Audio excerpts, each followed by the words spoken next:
Theruvan Saranai to everybody.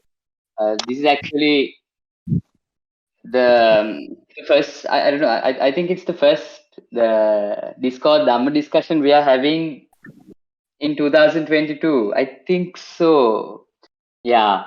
So, Theruvan Saranai again to everybody. Thank you for joining in. We have a couple of questions. If at any point you all do have questions, feel free to unmute your mic and ask. If you're not too forward, if you're not comfortable with doing that,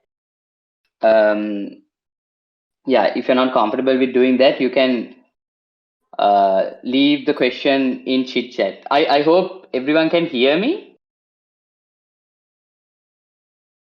Yeah, I'm heard, right? Yeah, we can hear you, Can I bro. be heard? Okay, nice.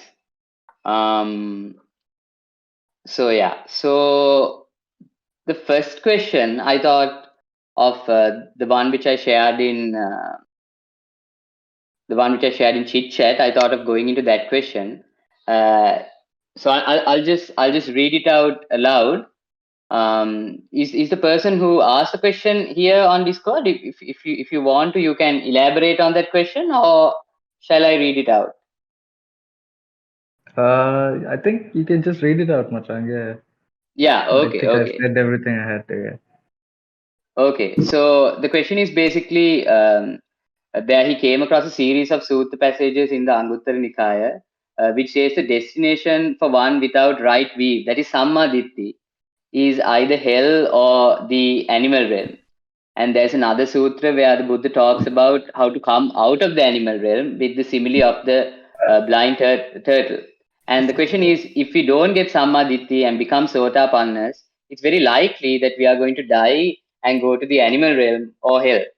And just wanted your thoughts on this. To which I agreed with.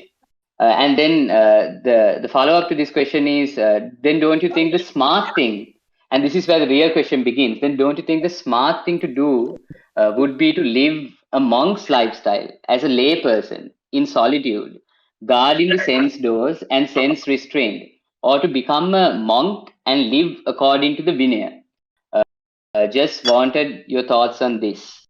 So me and Vihangunaya will have a small discussion with regards to this question. So this is going to be the question we are starting with, and I hope everyone got the question. It's basically if we want to become Sotapanna, if that is our goal here, that is to become a stream enterer or to get Samma Ditti, isn't the most important thing here to guard our senses, to close all sense doors and not really may indulge and even better just to become a monk? Isn't this the best solution to this? And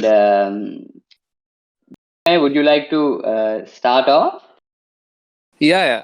Theruvan Saranai to everyone. And I think to start off with, I think it's a really good question. And I think probably would be a popular one. And it's not only this time, but if you read Tripitaka, I think it's very common that this solitude or being in isolation or maybe into becoming a monk. So it's been a very popular topic, and I think it's a very valid topic to date also. So I think if someone is thinking, yes, if you don't get Sotapanna and get out of the possibilities of going into the hell or maybe the Satarapaya, the four hells, or you call it them.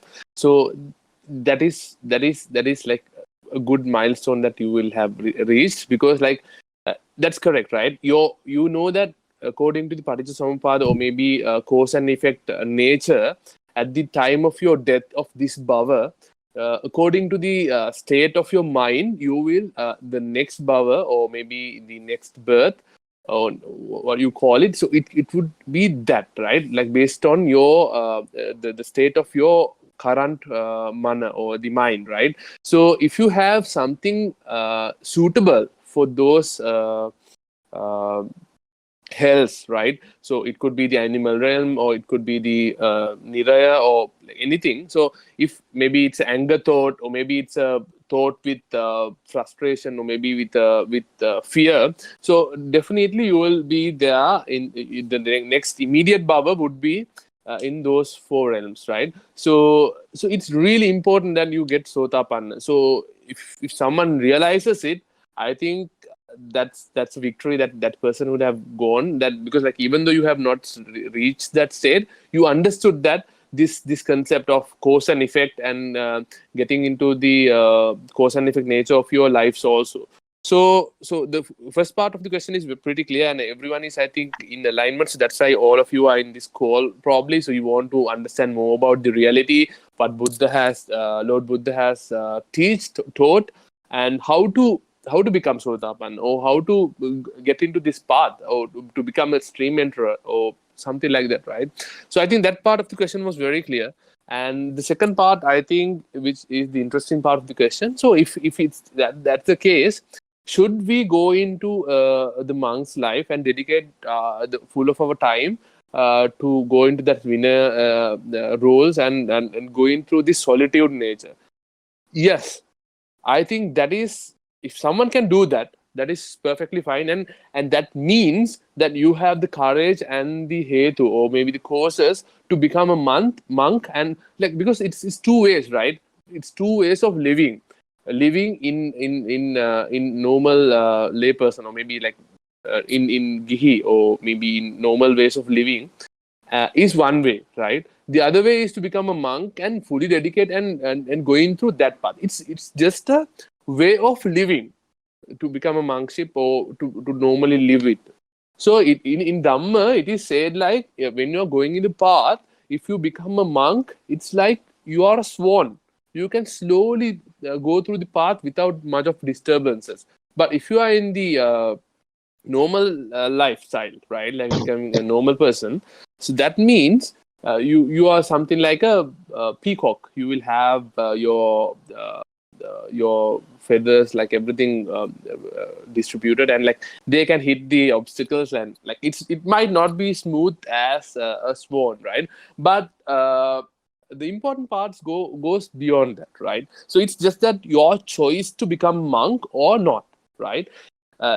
If you become a monk, which means that you have the courage and the decision-making power that you fully dedicated, doesn't mean that you are in a superior state in the path of Nibbana, because those are two paths. You can go through the path as a swan or as a peacock, but you will have to go through the path. That's a different story, right? I hope that it is clear up to this point. So in that path, there are beautiful suttas in Tripitaka. So I'll quote one or two. Sir, I remembered two of them when I heard this question. So one is Migajala Sutta. Migajala Sutta. So Migajala is a Thero or a monk. Like actually, he's a son of Vishaka. Vishaka, the great Upasakava. So he's a son of Vishaka. And he's someone who oftenly visits Buddha and get advices, and subsequently he becomes a monk. And he has these two questions he had, like two beautiful questions, like exactly describing this path, right? So in this question, like, you can refer, this is called Migajala Sutta. There are two sutta, Patama Migajala Sutta, sorry, Migajala Sutta, and Dutiya Migajala Sutta. That is the second Migajala Sutta. So both of them are in Tripitaka. You can read it leisurely. So maybe you see that we can just type it after the call. I don't know, something like that, so that people Yeah, we'll do it. Yeah, refer it. So in this Migajala Sutta, this Migajala Thero comes to Buddha and asks exactly the same question, I would say. So Buddhajana Mahansa, or Lord Buddha, there is this term called being Ekavihari. Ekavihari. So what is this Ekavihari? Oh, Ekavihari is, Eka is one, right? Vihari is, I would say, the lifestyle, or being solitude. Like solitude is the correct word. So becoming solitude. I have heard this lot. So what is this? Buddhajana Mahansa, or Bhagavatam Mahansa, or Lord Buddha. Then Buddhajana Mahansa, or the Lord Buddha gives a beautiful answer for this. And he says, Migajala, you will have things you see from your eyes. You will have things you will hear from your ears. Likewise, he describes about all the five senses. you will, if you get if you get pleased with it, if you get clinged with it, then you create a bond with it. It could be a weave, or it could be a person. It could be something you see it from your eyes, right? So if you get pleased and you keep keep what do you call keep praising it, keep clinging into it, keep hanging into it, then you create a bond with it.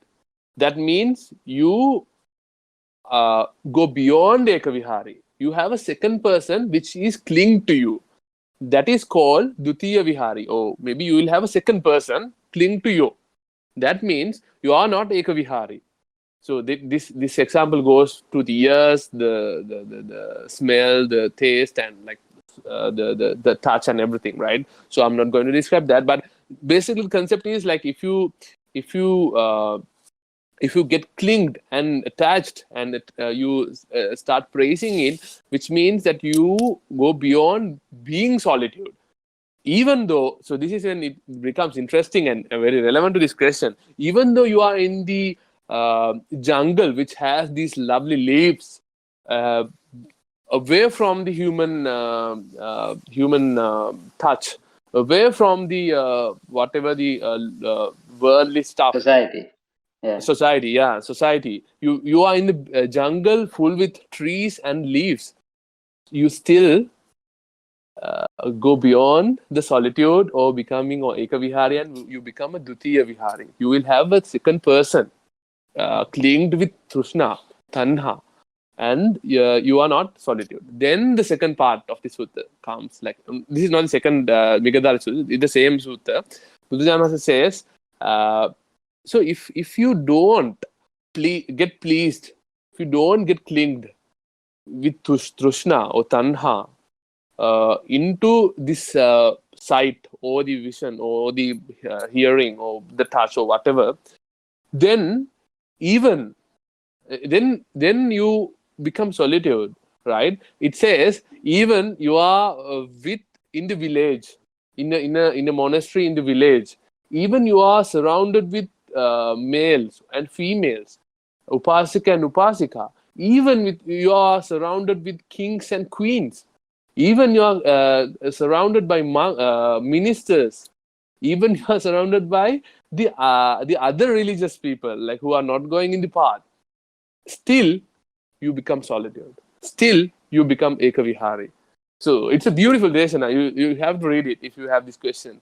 So here it is really clear, right? And I will refer another sutta that is called Theranama Sutta. So this Theranama Sutta also, I think it was one monk who's living in solitude and is like going to the Pindusiga, like what you call, to get just before we go to that, just to summarize, what you meant there was, what was meant by the sutra was, even if a person goes to the forests, even if he brings himself towards solitude and away from society and all that, guarding the senses, still there is another person, still there is another thing, where clinging on happens to, where attachment happens to. And but once you actually come into solitude, that is, once you actually let go, once you actually be free, become free from your tanha, from your attachment, it matters not the place where you are in, whether you are in a family setup or whether you are around kings or around other religious people. You still would have let go. You still would be in solitude. You still would be free. That is basically what he said there, I believe. Yeah, correct, Vijay. Thanks for clearing it, Okay. deliberating it. So just to, I want to add the other part also, which is very similar to this. There is this monk called Thera. I think it was Theranama. He's going to, like, what do you call Pindusinga? I don't know. Like going to get the food, right? He goes alone, so in solitude. He stays alone. He meditates alone. don't speak with others, and like maybe even he speaks, he always talks about being in physical solitude. And another monk goes to Lord Buddha and says, Lord Buddha, this Theranama monk is praising this being in solitude. Is it correct? Or is it, what do you think about this? And Buddha then meets this Theranama monk, and he asks, is it true that you are praising this? And he says, yes, I something that I'm praising. And Lord, okay, and I'm saying, I'm not saying that there is nothing called being solitude and it's not good. So there is something called that, and it is good. I'm not sure whether he mentioned that whether it's good or not, but the general idea was that I know that, and I endorse that there is something called being in solitude. That's correct. But to fulfill that solitude, what should one do? Then Buddha mentions the same thing, like similar thing. If you get clinged or get tanha with the atita panchaskandha, like there is the history of like the historical panchaskandha or the futuristic panchaskandha or in the present moment panchaskandha. If you get clinged and get tanha to them, you are still not in solitude. You get fulfilled with that solitude, complete with that solitude. Once you let go the tanha to the atita panchaskandha, to the futuristic panchaskandha and the present panchaskandha. So, which means that as we can say that being in like family life or something like that is okay, and you can do it, and that's true. You can do it, and the other path is to become a monk and do it. But those are two ways of living and two ways of exploring. Each of them has pros and cons, right? So it's just that there are two lifestyles, but the real fulfillment of the solitude or becoming like maybe even becoming Sotapanna, Sakudagami, Anagami, Arihatship. So it's a different ball game altogether. It's just that the way that you decide to play the game. But winning the game is a separate story. Which goes around with the Vidarshana and discovering your mind and how the structure of your keles is being built, and how you can letting them go and understand and clearly seeing your mind transparently. And this is something into that domain. But how to do that game, the way of living, that is becoming a monk or being in normal life. So which has own pros and cons. So I hope this question was clear. So we can always discuss if there's any more clarity needed to elaborate it more. Usita. Yes. Yeah. So summarizing, I think what is to be taken here is living at the lifestyle of a monk or living as a layperson is just a switch in lifestyle. And really, what is needed here within this path, and what is Samma Ditti, is basically the right view in sense of ending samsara, ending our dukkha, and that is not really within the lifestyle. Like Vimna said, it's a completely different ball game. That is where this very important kind of meditation comes in, which is vidarshana, which is the most important thing to do. And to do it, you don't necessarily have to be in robes. I mean, you can be, but it is not necessary. So that is the main message I think and to take also from it here. could help also, Yeah. right? Usita? Like it could Yes. become a monk. Yeah. So that is a decision which may be easier in the path, but yeah. Yeah, and just to go back to that sutra where you mentioned it's like a swan who is going through the water through the lake, and like a peacock who is going through the lake. Yeah, and each of them has their own pros and cons, but the important thing to understand is the possibility in both these kind of lifestyles. That it is completely possible in both these lifestyles. And the other thing I kind of want to bring up is again with regards to sense restraint. It is not really only in Buddhism where sense restraint has been practiced. There are many religions. There are many practices. Um, where sense restraint has been practiced, where it has been a common factor for, where it has been a common practice, where it has been a certain path. But in any of these paths, we did not find Nibbana at the end of it. And that's something also, like, even before the time of the Buddha, there were a lot of yogis who were practicing various types of meditation, who were practicing various types of sense restraint, but these people didn't really attain Nibbana. Of course, there probably was a certain a state of relaxation, of samadhi, which was attained. There's absolutely no doubt about that. But really, was this what Lord Buddha was talking about? Yeah. So that the distinguishing, that distinction has to really be made of what is the path and what is kind of just sense restraint. Yeah, Yeah, so I hope. actually, yeah, we couldn't discuss a little bit more about sense restraint. I think which is a very important part also. So some like it has become sometimes a trap. So I just want to mention this a little bit more because I think it has. I've met several people who have practiced this, and which is a good thing, right? So to sense restraint can help someone to stop themselves from certain practices. So like this is kind of a sealer, right? Like that helps a lot. But it can also become a showstopper or maybe a stopping step if in one stage of his this thing, right?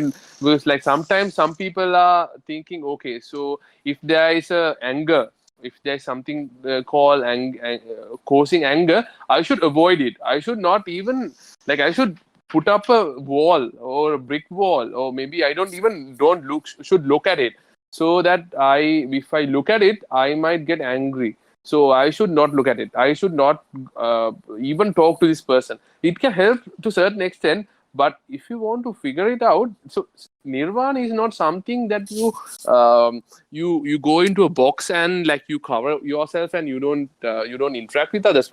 If someone has attained nibbana, which means that he can become water in any container. You can become water in like, it's like water, it's like air, right? Like you can be in the atmosphere without getting any friction. It's like air, right? Like similar to air. Like you should be able to work with anyone like without there could be occasions that you don't like and you can avoid, but it's not that you go into a shell and like you don't think about that, and any thought should be able to come and go, right? Like it's a process. So that's what you realize, like it's a process of cause and effect. So you made causes in history, you will have effects in the present, where all these thoughts and like the chitta and like everything would be generating. But when you realizes what to let go and when to like how to let go, which means that it will flow like how the air comes in and goes out. Like it's like so you do anapanasati, right? Like the air comes in, air goes out. It's a phenomena. So you get it to yourself as me, as myself, as my breath. Then the question starts. So it's just that it's like air coming and going.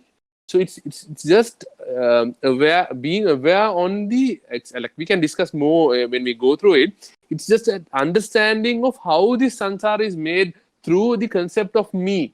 So when you understand this to the depth, you can let go to that depth, the depth that you understand. So when you let go that, so which means that anything could come and go, but doesn't hurt yourself and doesn't build samsara again. So it's something tricky point which we can discuss further if we don't have any other questions. But if I hope that there are 2 or 3 more questions we can answer. But it could even be a separate session. I think it's really important that we understand that this sense restriction is something that could help someone from preventing from akusala. If someone is doing thieving or maybe killing someone or something like that, in that sense, sense restraint could help from that person to avoid that particular practice or something like that. But doesn't mean that throughout the path you should do that as something firm. You should be able to do vidarsana and understanding the correct nature of the siddhi and the mind and everything, so that sense system doesn't become the practice of Buddha. The practice of Buddha or the teaching of Buddha is something beyond that, as Susita rightly said. I hope that question was kind of answered from Akash. Did you get a sufficient answer? Yeah, bro, yeah. I think so. But if you have any follow-up questions, or if you don't agree, you can definitely voice it out. Yeah, I think I agree with almost everything you guys said. Yeah, I don't think I have a follow-up question, except it just how can I say this? We are. I don't think anyone here is a Sotapanna, right? So I'm, I don't know. I'm guessing. I could be wrong, but I don't think we are Sotapanna. So, like, we don't have the right view. We don't have Samaditi, and Samaditi is what comes first. So, if once you have Samaditi, as I understand it, after that only you can discern what is Samadhi, uh, right mindfulness, and all seven other factors in the Eightfold Path. So, like, I guess the Buddha's prescription to the monks and to lay people to get the right view was to be restrained, guard the sense doors, dwell in solitude, and stuff like things along those lines, things that we have heard again and again in the sutras. So I just wanted your thoughts on that.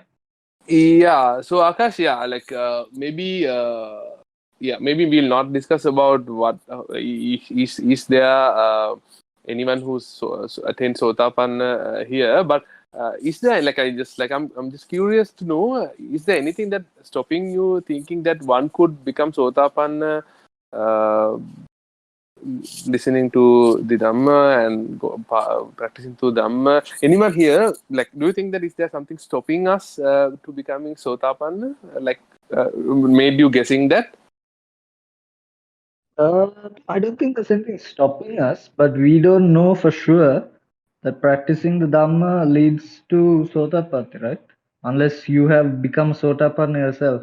Then in hindsight, you can look back and say, oh yeah, doing these particular things and practicing like this made me a Sotapanna. But since I'm not a Sotapanna and vast majority of people in the world are not Sotapannas, I don't think you can say, oh yeah, practicing the Dhamma the way the Buddha taught for sure it's going to lead to Sotapatti. It's only once in retrospect, when you look back after becoming a Sotapanna, then you can verify for yourself. Like, I think the word is called Opanaiko, verifiable. Correct. So yeah, but it's only verifiable in retrospect after you become a Sotapanna. So 100%. so if since we are not, we all not we are all, majority of us are Pathujanas, we can't. It's not accurate for us to say, oh yeah, the Buddha's teaching does lead to Sotapatti, because that's a lie. Because we don't know for sure. Your way of thinking, I really like it, and I think it's pretty clear and it's pretty true also, right? Like, you can only in retrospective only you can see it, and Lord Buddha has described if you are not a Sotapanna, like, maybe you can just give advices, but not you should preach Dhamma. That is something that at least a Sotapanna one should do. So that's pretty correct, but and leaving some thought that one who attains that would definitely understand, maybe not definitely at the moment itself, but at least after maybe 1 week, 1 month, 1 year, he will understand, okay, so this is what he taught and this is the real scenario. Now I understand this, and then that is something you understand once you attain that. That's pretty correct. And also keeping some space that there are sotapannas in this world, and there could be Kurdagami, Anagami, Arihats also in this world, and the Dhamma is still life. Yeah, just to add to that, Lord Buddha also said if there is a dharma where ragaksha, dveshaksha, mohaksha, nibbana, like if there's a dharma when listened to, when practiced, if it leads to the going away of raga, the going away of dvesha, the going away of moha, then that is indeed the dhamma which I teach.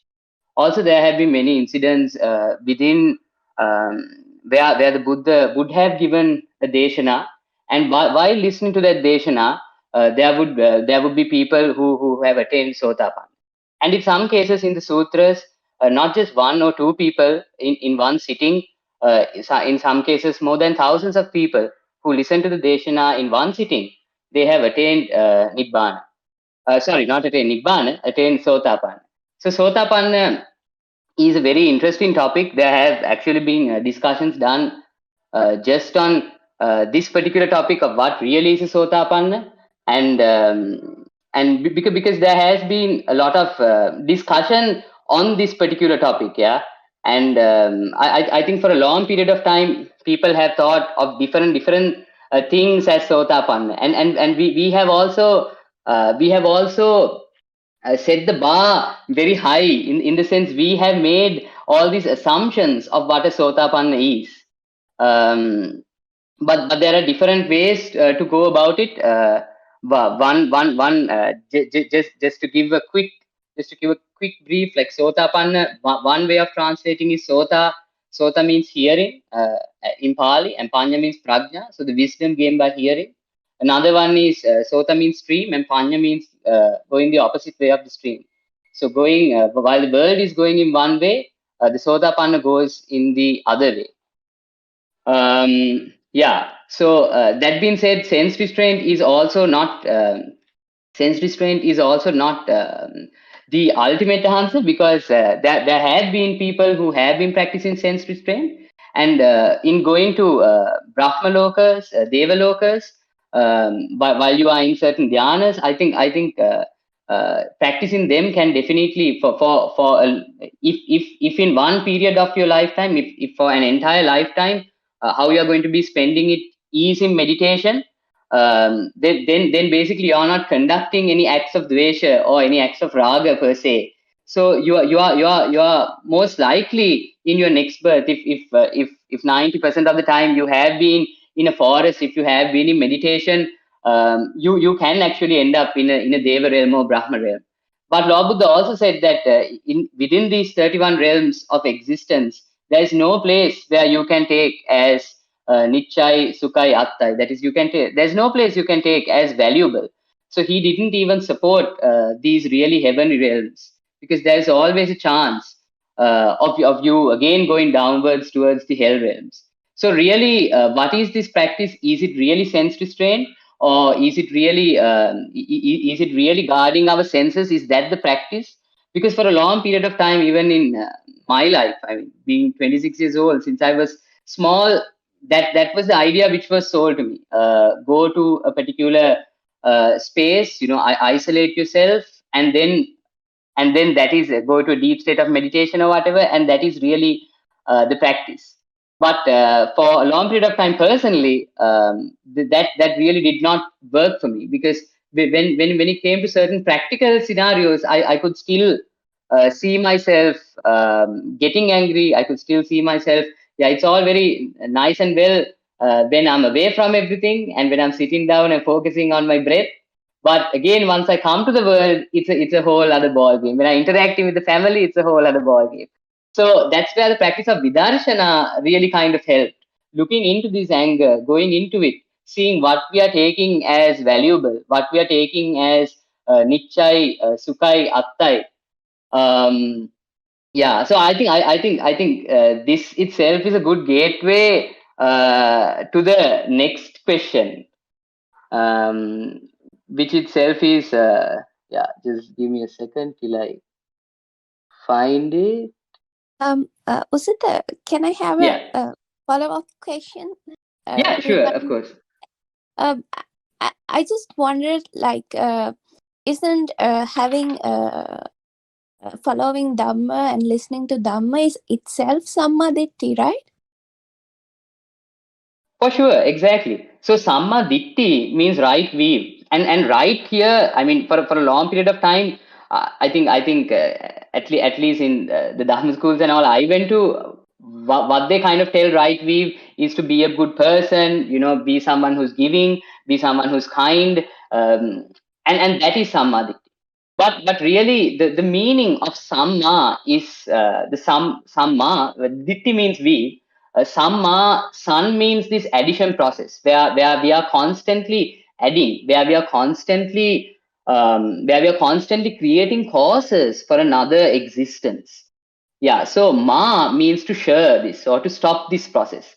So ditti means basically the weave we have in order to stop this addition process. Yeah, the weave we have in order to stop sansara. Yeah. So samsara in this example could be almost the opposite of samad ditti, where you take this addition process, you take the causes you make for this as sara, as vatinama, as valuable. Yeah. So sammaditi is basically the weave or this dhamma. Sammaditi, like I said, is definitely this dhamma which we really understand that there is nothing to be taken in this world. And by this word, I don't even mean it in like this physical materialistic sense. I also mean in like a feeling sense. I also mean in like a value sense. Because as you go deeper and deeper and deeper, it's not really the car, the house, all that it is valuable. We take certain feelings to be very valuable. Feelings we get when we are with certain people, when we do certain things, even feelings we get when we are deep in meditation. All these things, there are different things, and different people are attached to these different things. And as they attach to these different things, they take these various different things to be valuable, and because of that, they create the causes to come to an existence which they have a chance of experiencing these things, these feelings. Yeah, these feelings, these materialistic things. And this is precisely how this accumulative force, where so many people, where so many beings are attached to different things, different worlds itself form. So kamaloka, rupaloka, arupaloka. Yeah, form, non-form. Yeah. So Sammaditthi, in a nutshell, is basically saying how there is no refuge to be taken in all this. Yeah, loke anatai, nivanamanatai. Loke anatai. So there is nothing really valuable to be taken in this world. World meaning this entire spectrum I talked about. And the only valuable thing is Nibbana. Yeah. So on like a deeper level, I don't know if it's a bit too much, but on like a deeper level, um, even if you take a certain lifestyle to be valuable, for example, if you think you are someone who should be there and you should meditate for like at least 2 hours a day, even there you take a certain lifestyle to be valuable. So it's important knowing what are you actually asking for. Are you actually asking for nibbana, or are you actually asking for a particular lifestyle? And if you're asking for a particular lifestyle, a way of living, isn't that itself an existence? Isn't that itself taking refuge in the world? So Sammaditthi is basically that. And it is really a kind of individual thing in the sense uh, what you may be attached to may not be what I am attached to. Maybe we are attached at different places. And really the practice is, the Dhamma is looking into yourself and seeing where you are may attached to. And Sammaditthi, but the crazy part about this is, unless a Buddha comes and tells us that there is nothing to be taken in the world, we constantly go behind different things in the world. It's a very simple yet very deep Dhamma that the Buddha taught. But that's the beauty of it. Yeah. So initially we need a being who has fulfilled paramitas over so many eons, millions, billions and billions of years. who has made the causes, who has made the hetu to come and tell us this message that there is actually nothing to be taken in this world as valuable. And that means both in the Kamaloka and in the Rupa and Arupa Loka. There have been different sets of people who have kind of understood, hey, there's something wrong with this materialistic world. No matter how much we chase money, fame, power, I'm not really going to be happy. You don't really need. There have been people who have been having this reoccurring thought, and those are the sets of people who kind of go away from all of that and go into the forests and kind of go into deeper stages of meditation. But really, you don't really need a Buddha for even that bit to happen. Even when Prince Siddhartha kind of left his palace in search of answers, there were so many people who were engaging in such practices. That society 2,600 years ago was actually a society where that practice was a common thing, where people were actually leaving their possessions, they were going in to the forest in order to find for answers. But even at a time of, even if there was no Buddha, even in a society like that, there might have still been people who still go to the forest in search of answers. But the best they can do is reach Rupa Dhyanas and Arupa Dhyanas. But these are all Laukika, all worldly Dhyanas they can reach. Yeah, I just went on that track being because it's really important to kind of also be a bit open-minded as to what this path is. Because on like a cultural setup, on like a traditional setup, also we've been told a particular thing, yeah, that sense restraint is the most important thing, that closing ourselves from all these is the most important things, and there has been an idea of what this path is, which has been kind of embedded in our heads very solidly. And we have to be a bit open-minded and always question as to really, if I really keep on doing this, is this really going to get me anywhere? The people who have been doing this, have they really got anywhere? Is what they are talking about practical? Can I apply it in my day-to-day life? And we've been talking a lot about we've been talking a lot about how to apply this in our ordinary life, that is in our lay life. So is it actually practical? Is there a path actually we can follow to Nibbana while we are still maybe doing our jobs, while we are still going to uni, while we are still within this family lifestyle, while we are still with all these responsibilities? Is it really possible to go in this path?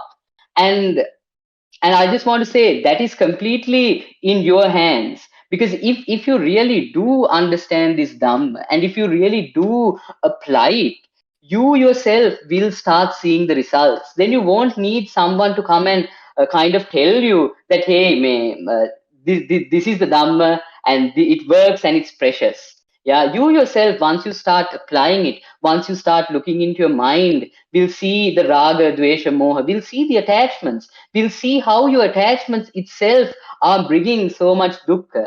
They will see the ashvade, the pleasure kind of nature, and you yourself will see the adinave, the dukkha, the negativity which is associated with that. And as you are seeing this, as you are doing this vidarshanava, this vidala balana process, you yourself will be able to look at that and automatically let go. And you yourself will see what this path is and the importance of this path. You won't really need another person to come and tell you, but initially you do need a Buddha. You do need a Buddha to come and give you that sammaditthi. The rest of the eightfold path, I would say, is mostly in your hands.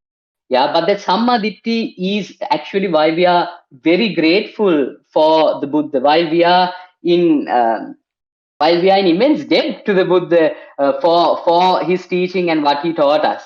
Yeah, simple yet very, very deep, explained in various different ways. The core of it, the core of this Sadharma is the same.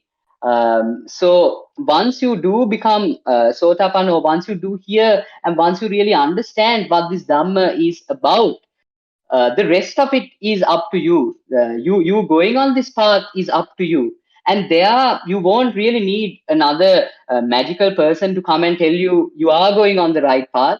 It will be obvious to yourself that you will be going on the right path. You will see the peace within you. You will experience the peace, and you will also know how you got to that particular peace. You will you will see the path you went in to get to that particular peace. Yeah, so that really is, in a nutshell, what Samma Ditti is. So just because you look at the world and you kind of think it's dukkha, and because thinking it's dukkha, you kind of run away from all that. You kind of close yourself all to that. That doesn't really mean you've let go. So that's also the other most important thing which we have to talk about, I think, is in terms of suppression. Yeah. So we think, oh no, this particular thing is dangerous. For example, say anger. Yeah, I'm angry at this person. Oh no, how terrible. I shouldn't be getting angry. And what we try to do is we try to bottle that up and kind of go away from it. We don't really go into it and see, hey, what was the cause? What was the hetu? What was the root cause for my anger? And that is really the practice. The root cause for the anger is really because you took something as nichai sukai attai.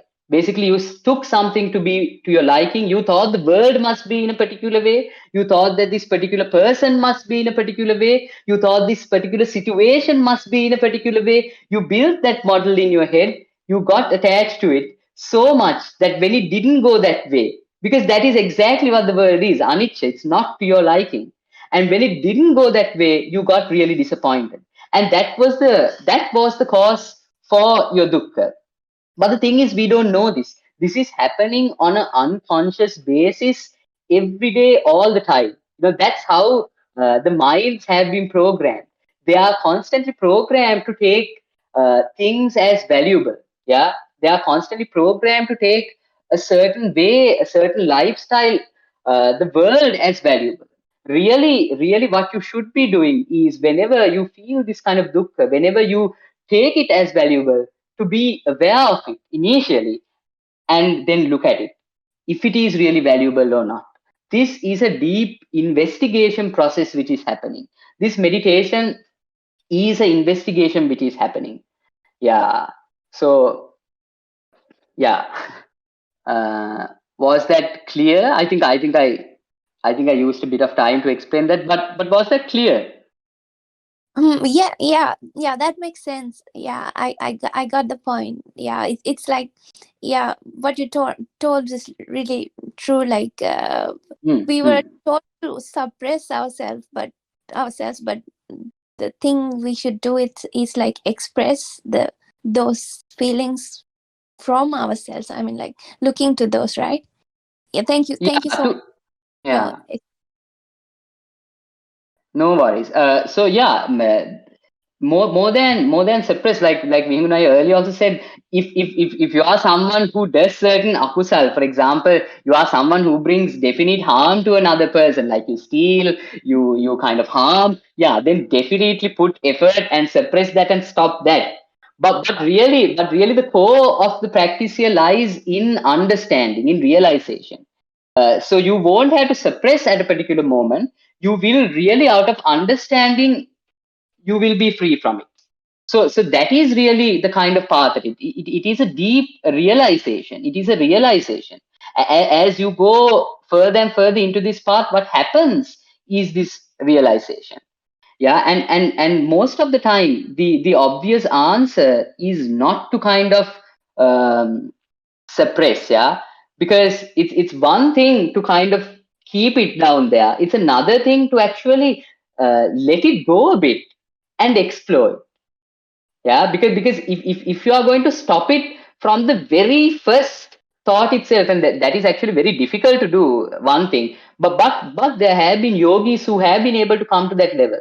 In the very first thought itself, they kind of maybe stop it.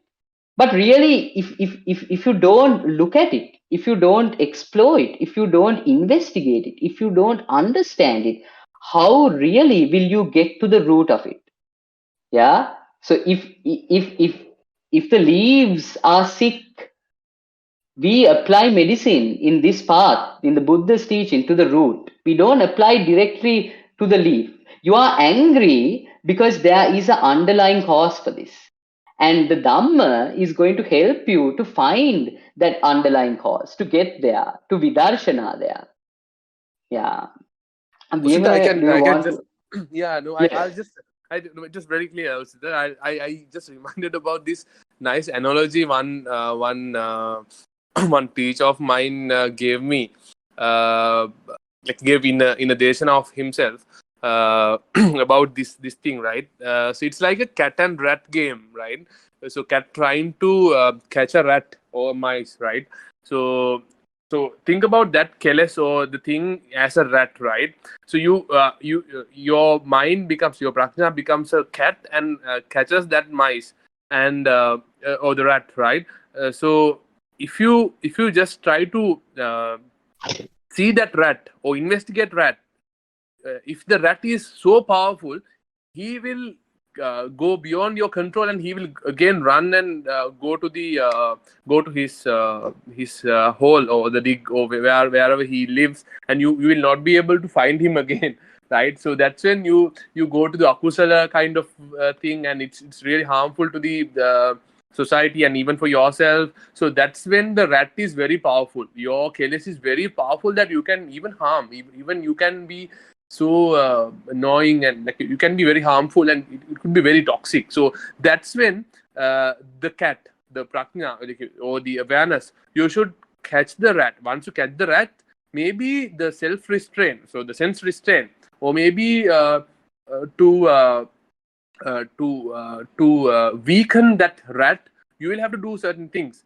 But once the rat is weakened, when the rat can't run anymore, when the rat would only be barely walking slowly, then that's when you start being able to see the rat.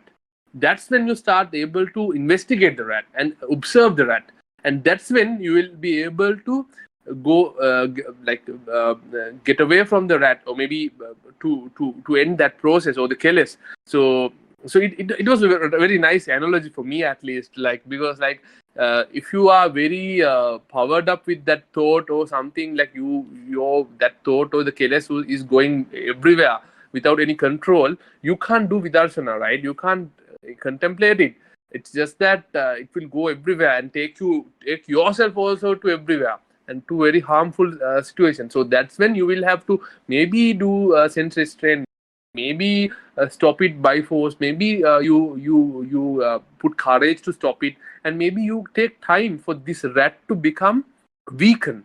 How do you become take this rat weakened? Through this anicca dukkha anatta contemplation only. So you see the real nature. So that takes time, right? So you until that you may be able to restrain without giving food. You mark boundaries that you can do always to weaken that rat. But once you do that rat, no point of putting that rat into that cage and not giving food like that. Then you will have to remove that cage and see whether the rat can run, whether the rat can walk, or whether the rat can do what. So you just observe and then see what the rat is, how the rat behaves, and what he really wants, whether he wants the cheese, or whether he wants any other food, or whether he wants to run to his wife. You don't know. You let the rat to be himself and just observe. But in the earlier stage, you can't do that. As once you release the rat, he will run to, I don't know, anywhere, right?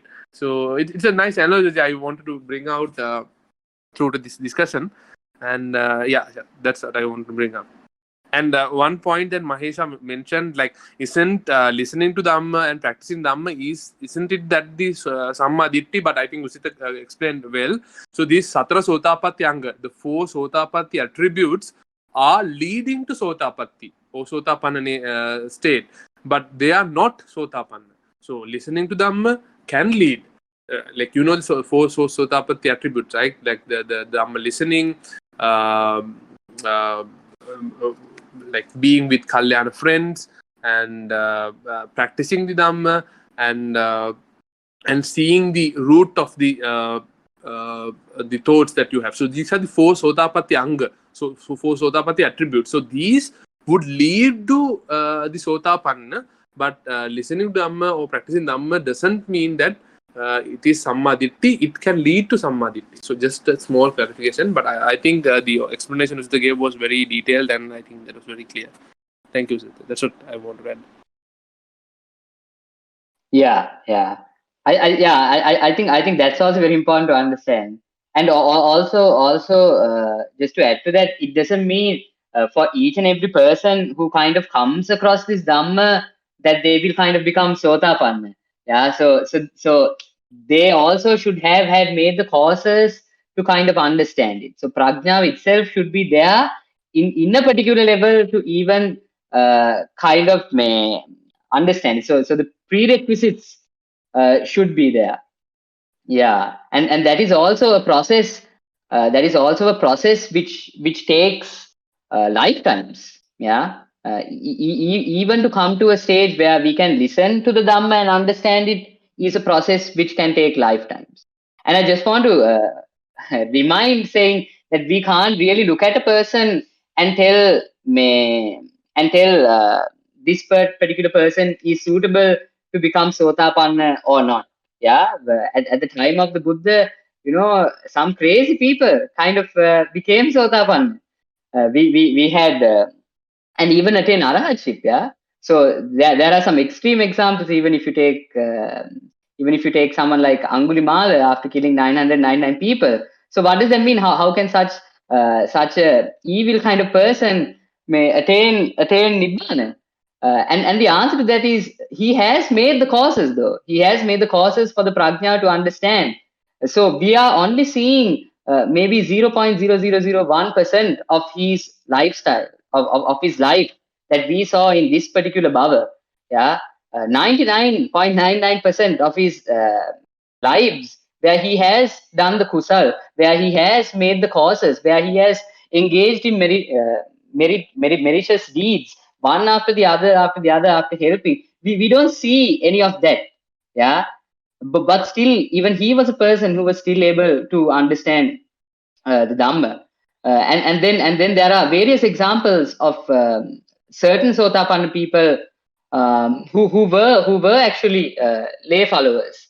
Yeah. So and there was another Sotapanna who after I actually don't remember. I don't remember the what do you call name of this person, but I believe this lady after becoming Sotapanna, she actually eloped and also had like 5-6 children or something. So it is a bit of a controversial topic if you think about it, and it is something to think about openly. Really, what is a Sotapanna? Is it really what we think it is, or is it something else? Yeah, I just wanted to add to that, because if we are in particular frames of thinking which I was for the longest period of time, it's going to be a bit difficult to kind of think openly, to think a bit outside it. So yeah.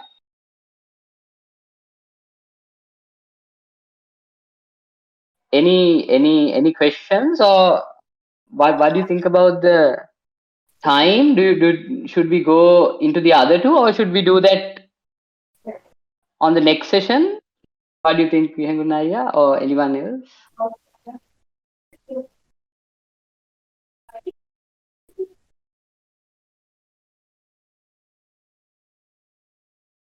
Yeah, I'm not sure. Like maybe we can just answer one more question. If it's from someone from here, we can do that. Or maybe if you don't have any questions, maybe if you're thinking about like 90-minute kind of a session, like we have about 21 minutes more. So as we have started late also, like maybe 20-30 minutes, I don't know, something like that. Yeah. We should not go beyond that. So probably any question from here onwards from any participants, or maybe you can go to the second question, Usida. Yeah, maybe any participants here? Anyone who has a question based on what we discussed up to now?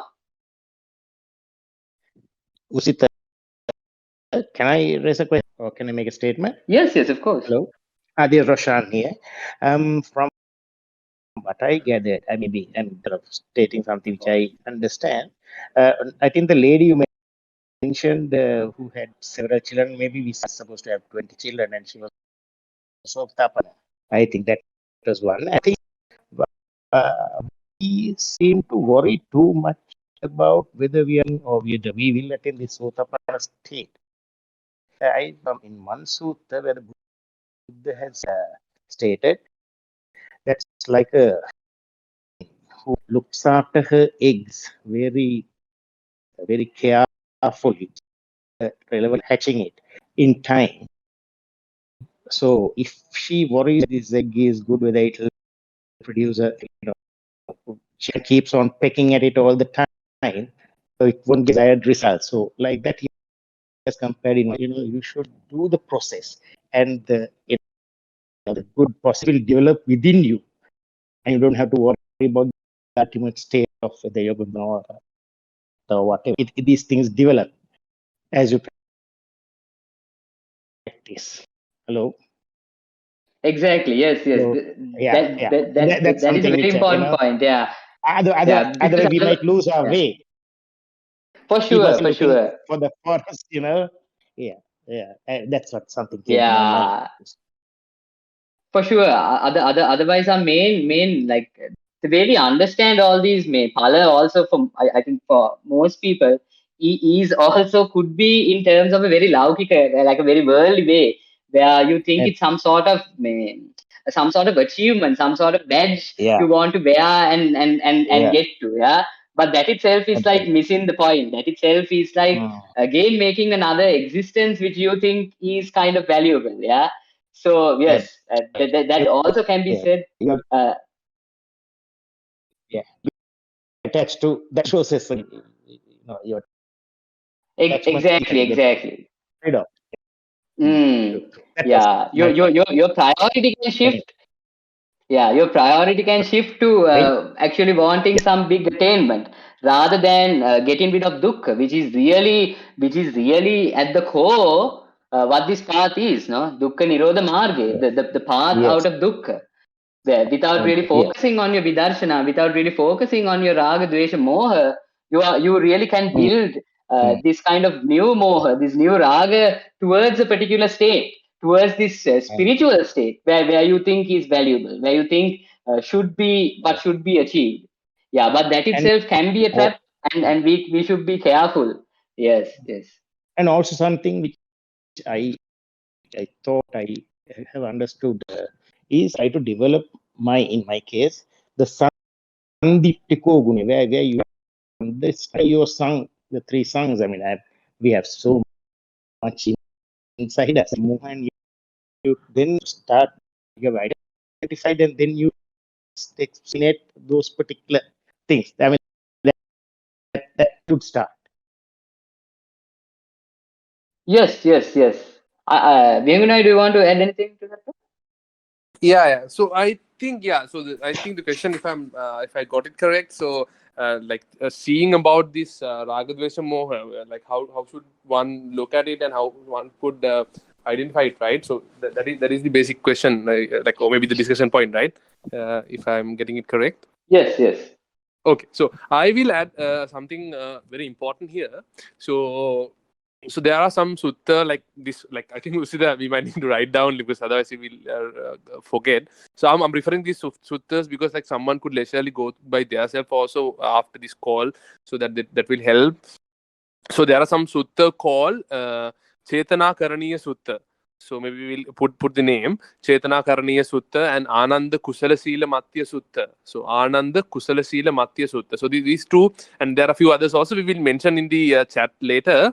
But the point is here, like to see the Raga Dvesha Moha. How could one see Raga Dvesha Moha of oneself? Like one could see, okay, Raga Kayo is Nibbana. Dveshakayo is Nibbana. Mohakayo is Nibbana. So not having them is Nibbana. That's correct.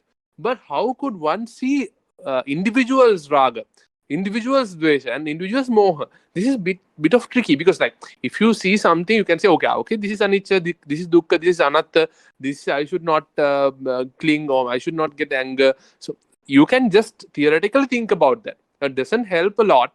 It will help to a certain extent, but one should see their own ragadvesh moha to get rid of it, right? Maybe to let go it. So that is the interesting part, and it is the difficult part also. It's like, so you all know about the Rubik's cube, right? So there could be Rubik's cube, and there could be a analogy or maybe a theorem to solve the Rubik's cube, or maybe so algorithm to solve the Rubik's cube. But everyone would have Rubik's cube in themselves, in their mind.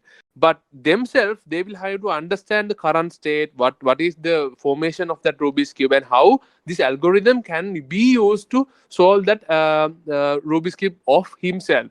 So here it is really important to understand what Buddha taught us about this, right? So here, like at the start itself, like Lord Buddha mentions about this Pancha Nivarana, or the five. I don't know. Is it that's called five illusions, or like what do you call it? Five Pancha Nivarana. The five hindrances. Five hindrances, yeah. Five hindrances can lead you to not to see your mind. So that is the starting point, right? The Kamachanda, the Vyapada, the Tinamita, the Uddacha Kukucha, and Vijikicha. So these would blur your water. Like, think your mind is a water, right? And your Ragadvesha Moha is in the depth of that lake or the water, right? So this Kamachanda, the big attachment to this Kama Loka, or the five Kama Sankalpana, or like, so okay, these things would be like a colored water. You can't see the depth, right? The Vyapada is the anger or the hatreds of or that kind of thing, which is compared to a bubbling hot water. So you can't see the depth. Like Tinamidda, it's like the sloggy things in the water. You can't see the depth. Like, it's like the weak nature of mind, the sleepy nature of mind, the diseased, the unmotivated. Yeah, it's like the dormant nature of the mind, right? And then Uddacha Kukucha is the regret about like regression, or maybe regression and the remorse. Yeah, it's like your what do you call it, unstill level of mind. Your mind is going wayward because of the regression and like this kind of thing, right? And Vichikicha is the not the curiosity, but you suspect the doubting without any.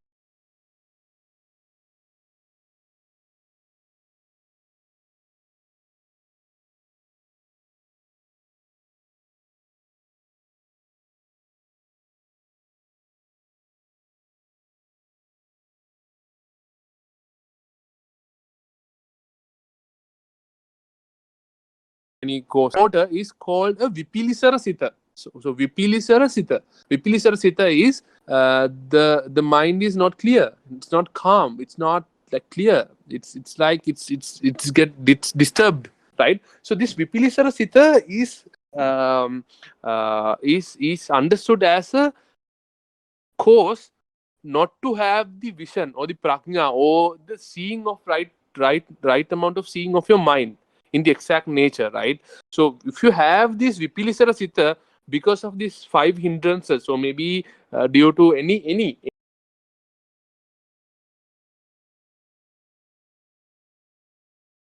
raga get muddy or colored or maybe bubbling or something like that, then you can't see the reality. So see your Ragadvesha Moha, see your Rubik's cube. So first thing, you will have to slowly reduce these hindrances. Slowly, like you call it Vipilisara Sita, the excited mind, or maybe charged mind, dirt mind. Something like agitated, that, right? Stressed mind. No? Like, agitated mind. So you slowly let that mind to come to a certain stage in a samadhi. Like that is the path actually. So we can discuss about the noble eightfold path. So that is the path itself, which can lead you to this state of mind, the Samma Sati and Samma Samadhi. So actually in the path, you start from Samma Ditti, you go to Samma Sankappa, and then there are the three Sheelas, that is like Samma Vacha, Samma Kammanta, Samma Ajiva, which needs a separate, different discussion.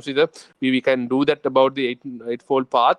And then with the Samma Vayama, then you come to this Samma Sati and Samma Samadhi. This Samadhimat Hita, or the calmed mind, that is called that Vipilisara Natisita, like not agitated mind, the calm mind, the clear mind. So that is the process, that is the resultant coming from the process of the eightfold noble path. So when you go through that, you will slowly calm your mind. You will have this non-agitated nature of your mind. So then it becomes a Vipilisara, no Vipilisara Sita, or you can call it a unagitated mind, right? Then you slowly see the penetration. You can slowly transparently see your depth of your tank or the lake of your mind, right? So then you have this Samma Satya, you will have this Samma Samadhi, and then you will open up your prajna eyes, right? So that's when only, as Yusita rightly said, you will have to have all the paramitas done, maybe through lifetimes, and to get that prajna. But even though you have the prajna, so because of you have that all the courses developed in the previous lives, only that now you are here in this discussion. Maybe you are exploring Dhamma. So that's what you have, maybe you have done it previously, and you will have the prajna to understand it. That is also possible, right?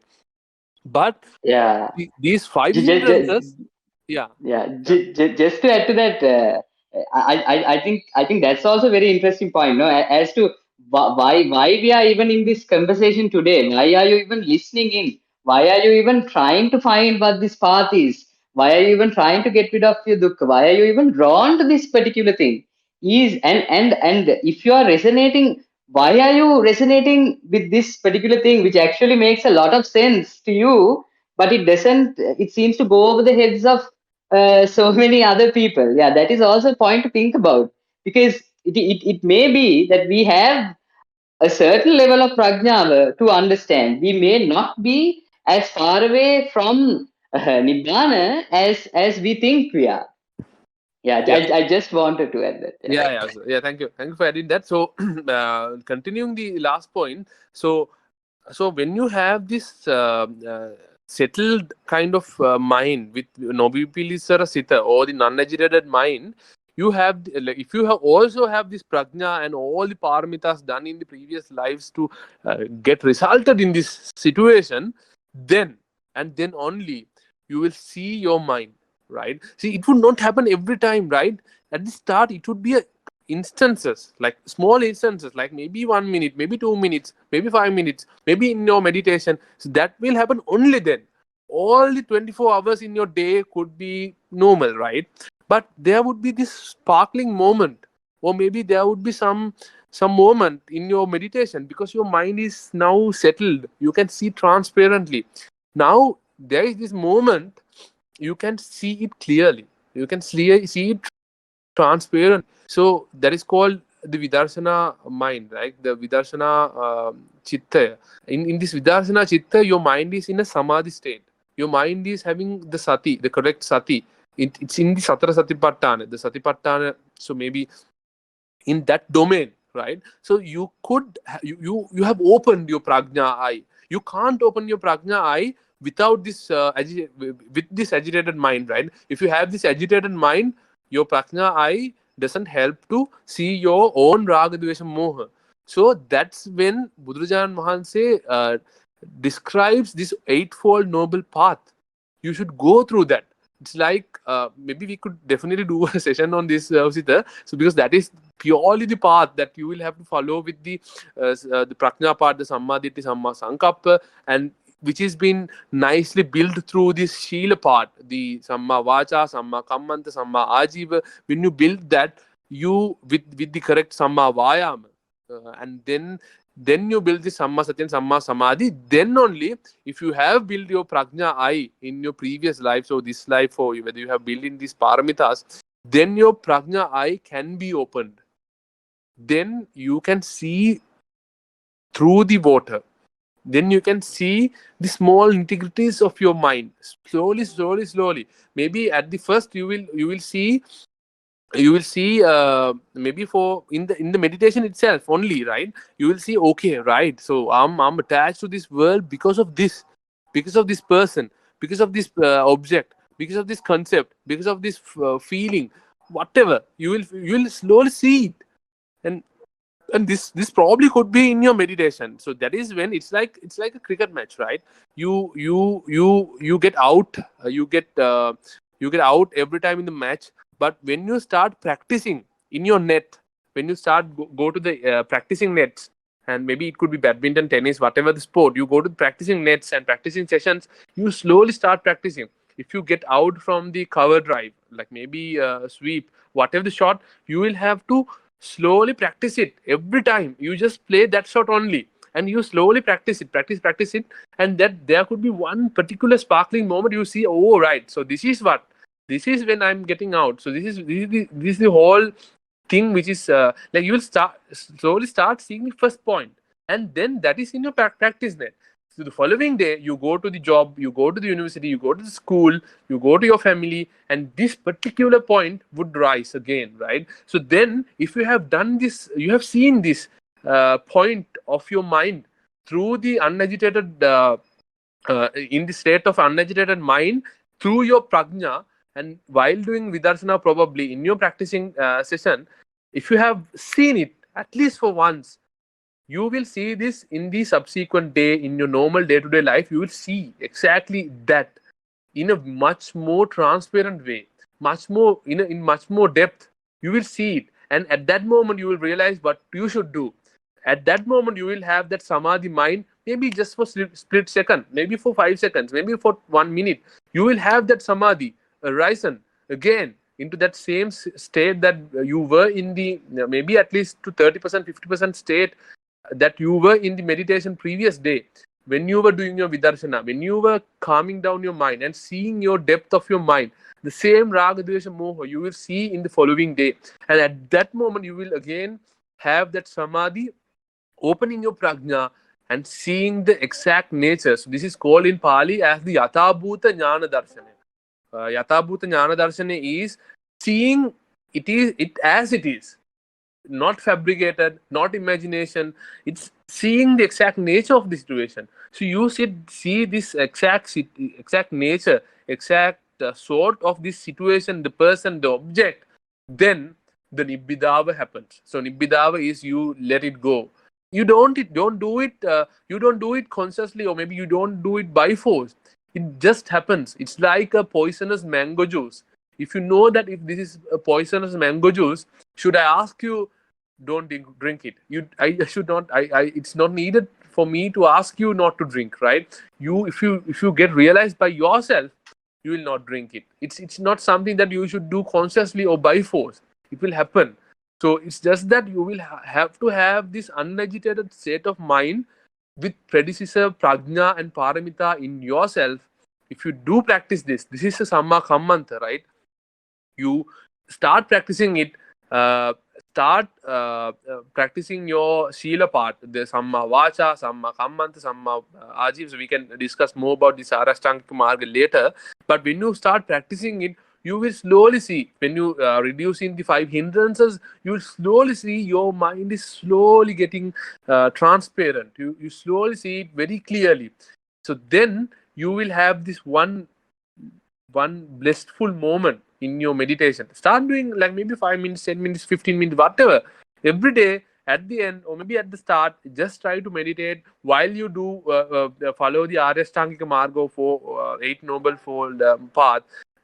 Try to see your mind, and definitely you will start finding these small nitty-gritties of your mind. The raga, the dvesha, the moha, the small things you will start finding and understand, and maybe you will be able to let go of that. So there's another whole domain we can discuss about the 5 phases of getting rid of keles, right? That is called Tadanga, Viskambana, Samuchcheda, Patipassadi, Nissarana. So that's a different another day. So maybe we can do something about that also. That is about how do you get rid of these keles.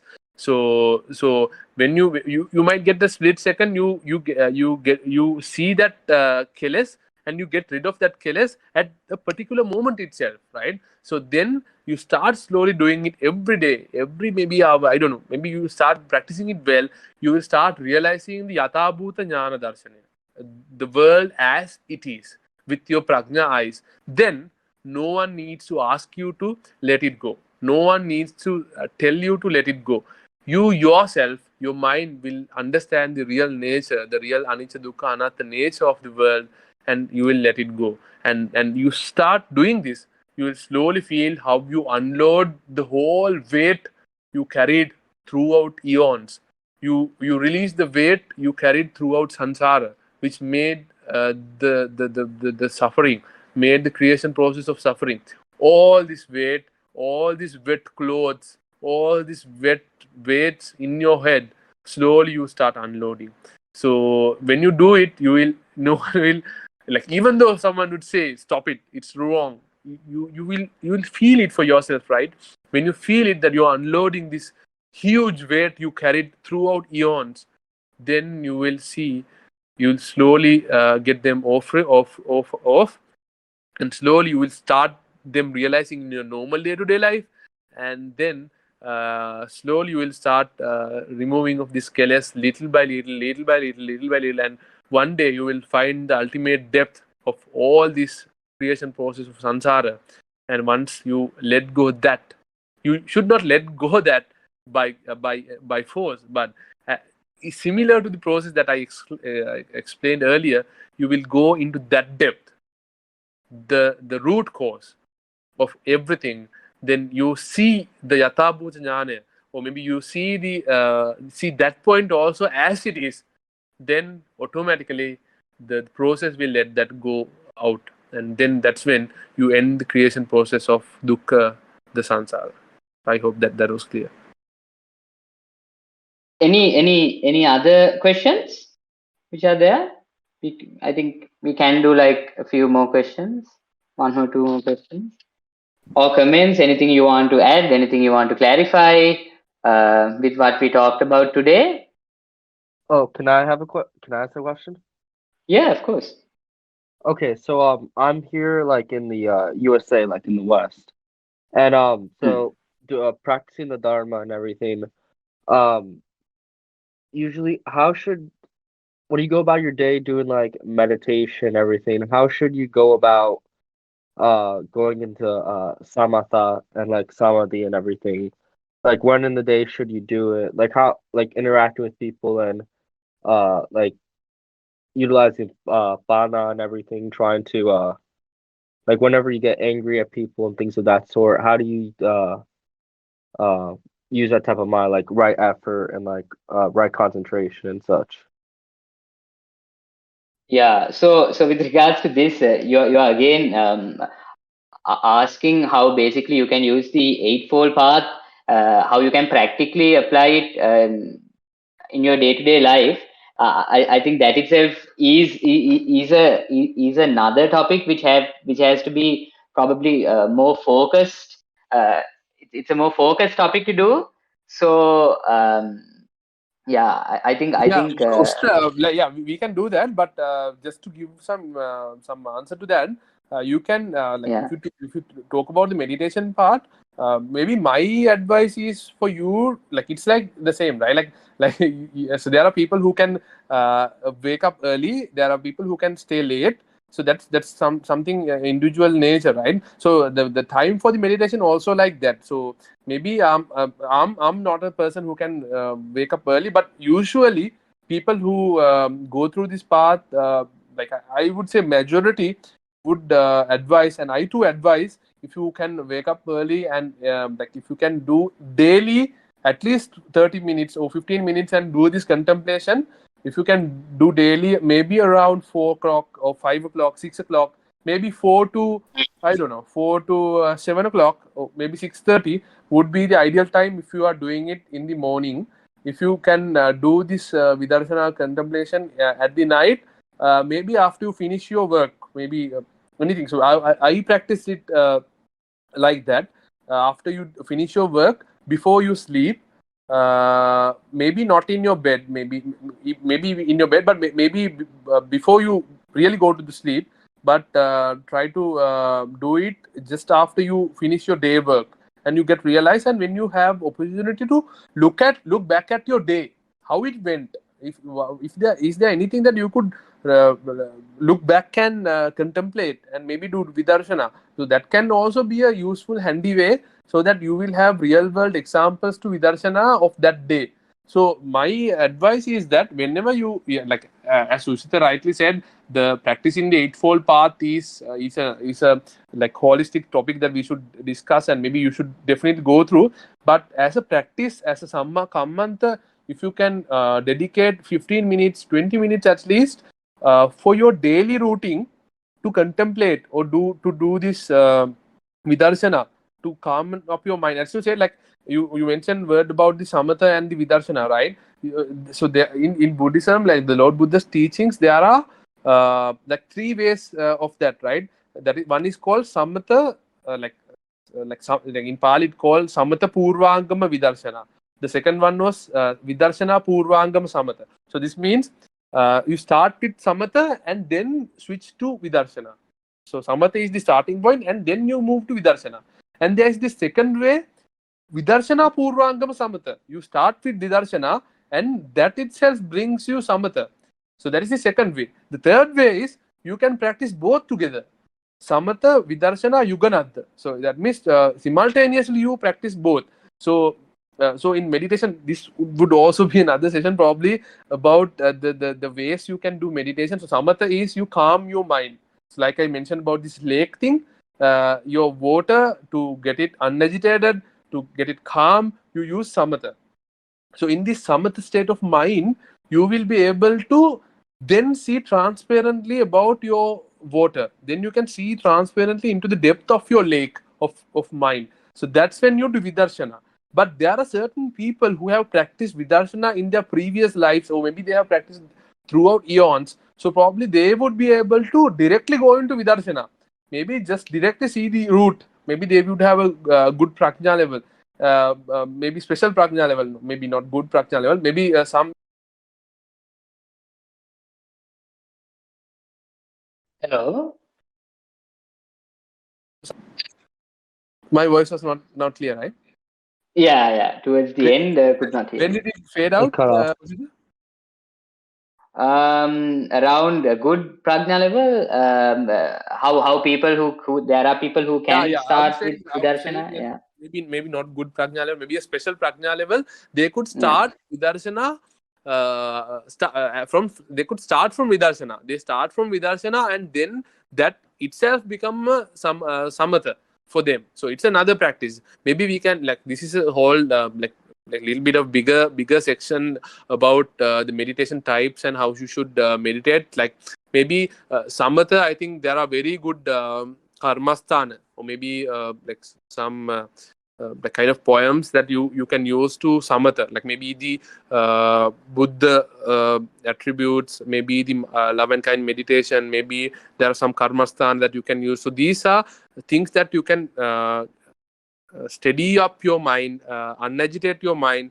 So then you can go to vidarshana. That is one part. The other part is that if you are a vidarshana person, you can start with vidarshana and do that. But the most important thing, that at start you can dedicate 15-20 minutes per day and try to practice. If you start to practicing samatha to vidarshana, you can start with the karmasthana, maybe start with dhyana, maybe start with something like that, right? And then you calm up your mind and then move to vidarshana. But at least try to start doing it every day. If you are a morning person, you can do it maybe from 3:30 to 6:30. If you are a night person, you can do just after your work, or maybe you finish your day-to-day work and before you sleep, go to bed. So that would my advice, and you start doing it.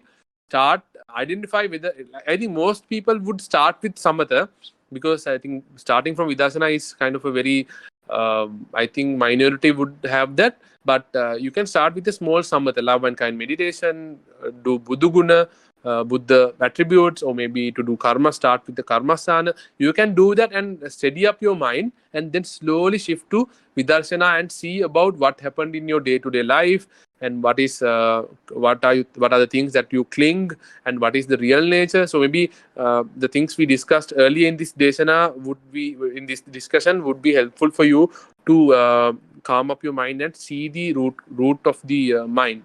So those are the basic advice that I can give for daily practice that you can do. And the Arasangika Margo, the 8 Noble Fold Path, maybe we can have another session, Nusita, so we can discuss about that path. Yes. That helped clear up a lot of stuff. Yeah. Yeah, sure, Sai. Yeah. Please go ahead. I have one more question. So a lot I've been reading. It's kind of hard. Like I've been reading the suttas and everything, but I have a question. Like I see like a lot of some like monks in like Sri Lanka or Thailand where they have like the puja tables and everything, and they do the chanting and the offerings. Would you say that's like a good practice to help implement? You know, as like would it help you on the path to have like a devotion table to Lord Buddha?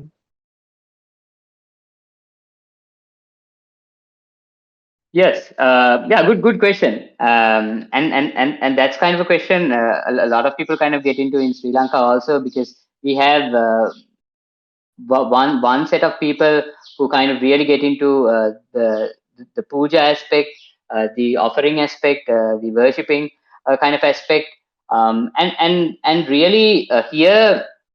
But I think is the important thing here should be your intention. Yeah. For example, you can give a particular dani, you can do a particular offering, but if your intention is for the world, if your intention is to get something in the world, if your intention is to achieve something, maybe pass your exam, get that promotion, get into that relationship, if that is really, if in the bottom of your mind, if you're hoping for some justice for yourself by getting something in the world, then I think we are missing the point. Then I think doing a puja with that intention is kind of not really the right intention. It is the wrong intention there.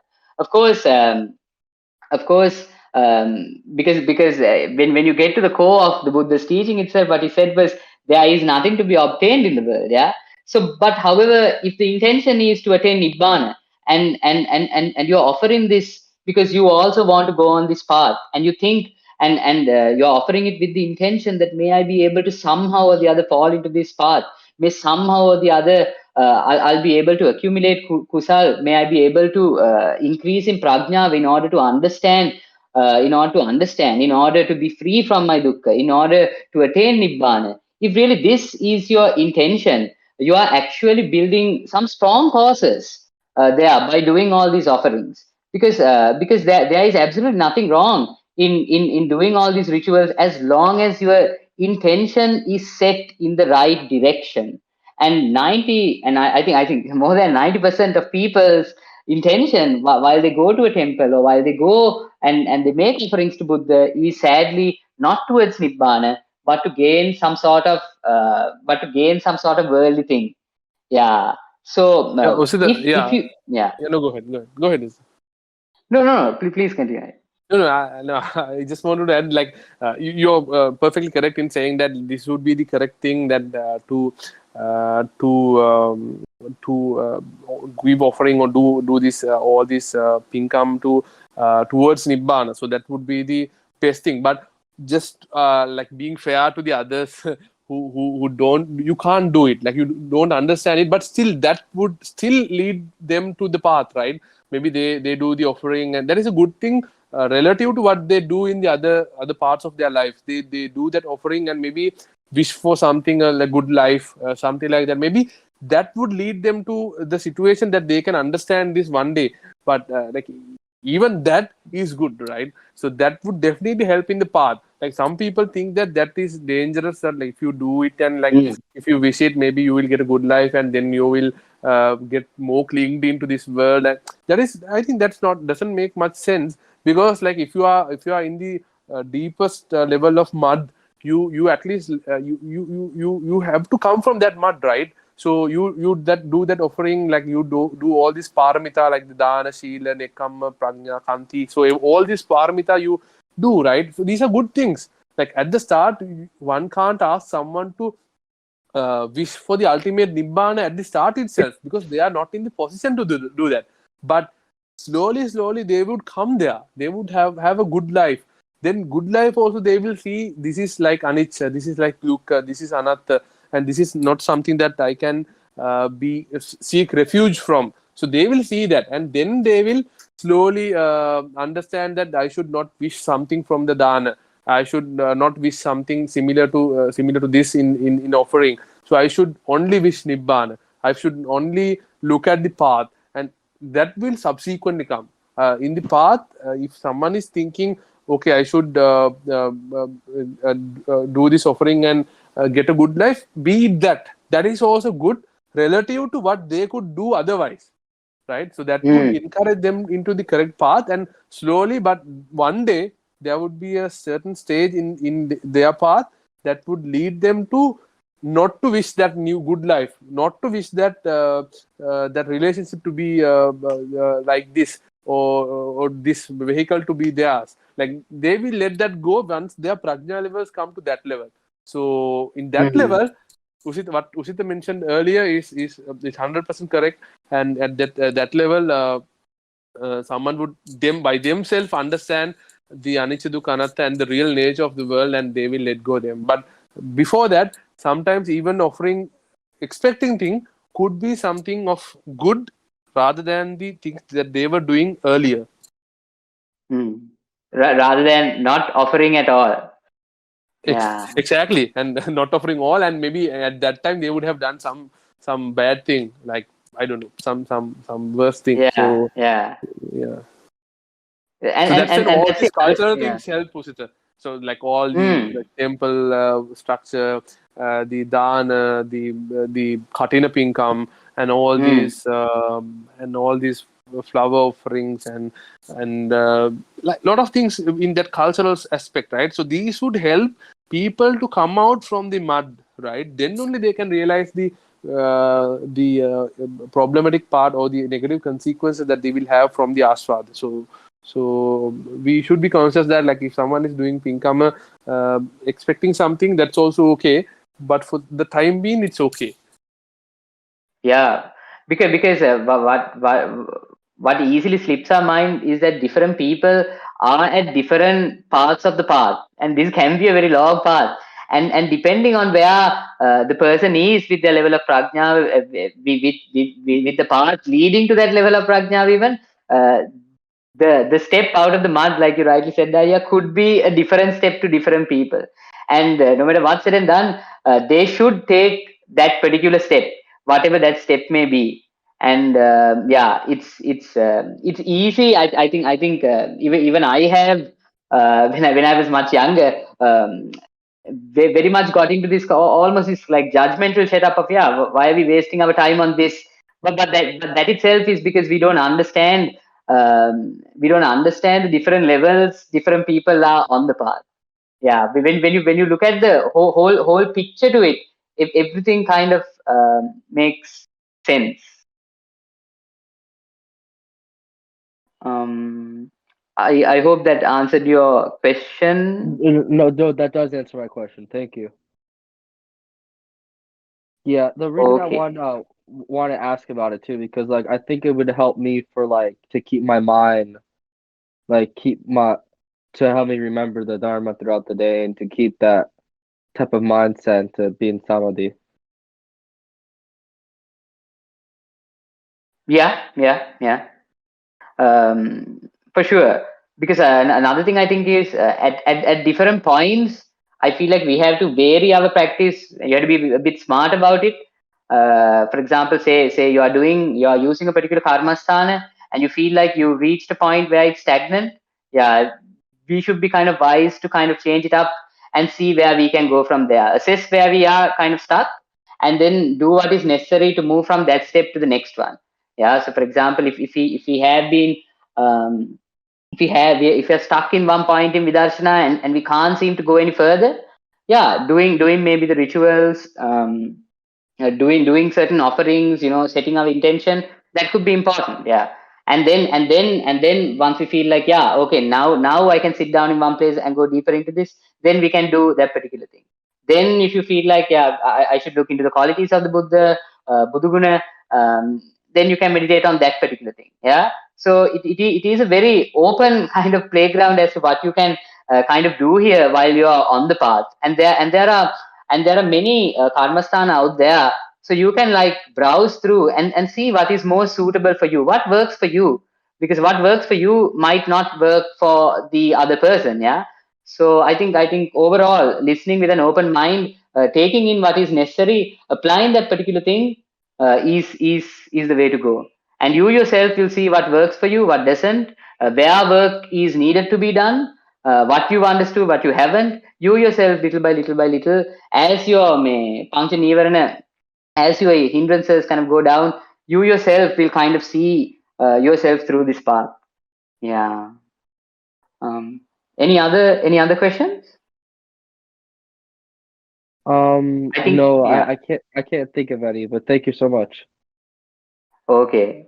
Anyone else? I think we can answer one or two more. Yeah.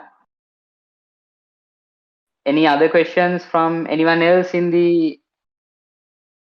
Maybe Anyone Usita, else in? like one last Yeah. question, because I think Yeah. We'll keep it at one. for some Okay. people. Yeah. So the last question. So like If maybe we'll answer if there is any question from the audience, but otherwise I think the next question that you mentioned, maybe Usita will do another session. Like that would be long. Oh yes. I agree. I also meant from the audience, based on who was listening today, and yeah. Can I ask one? Yeah, sure. So one of the things that I've been struggling with the most is like letting go of things that have been done to me. And like like meditation, I know that meditation is how one does that, but how does one do that with meditation? Were you present for the first half of the discussion? Because I think we kind of got into this particular topic earlier. I Yeah. apologize. No, but that's completely fine. You can go through the recording again, and then and then see if you have any follow-up questions from there. Okay. Based on yeah, no worries. Thank you for asking.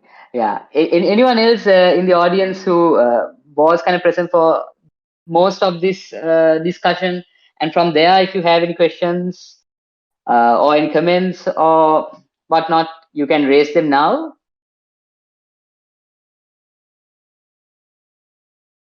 Okay, going once, going twice, going thrice. Okay, then I think that will do for a session. No, we did almost 2 hours, so a bit of a long session.